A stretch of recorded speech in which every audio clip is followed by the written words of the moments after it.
capai ke tidak, berjaya ke tidak, tak tahu belaka sebab tidak ada sasaran. Orang Jambi kata fail to plan is plan to fail.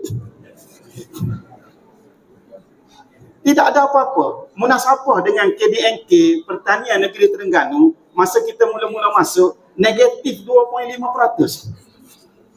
Bukan kosong, bawah pada kosong lagi. Lalu kita susun satu plan strategik, kita namakan Plan Strategik Pertanian Terengganu 2029-2023. Buat penstrukturan, letakkan fokus kerja, letak keutamaan, tengok bajet kita semua sekali, turun sampai ke bawah, kena pasti apa masalah sebenar. Sebab pegawai-pegawai ni ramai yang suka bagi laporan kosmetik, bagi laporan yang di make up, comel. Sebenarnya duk comel sangat. Jadi esko duduk dalam pejabat rasa sedap bila laporan semua comel. Bila kita turun sendiri tengok realitinya tidak begitu. Jadi bila laporan tidak tepat, perancangan akan jadi tidak tepat.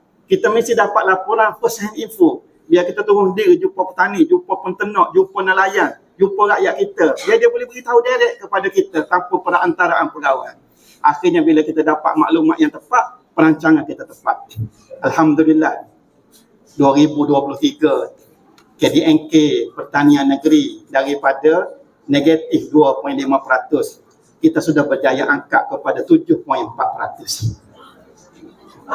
Jadi kalau kata UMNO pandai memimpin, pandai apa sampai negatif? Negatif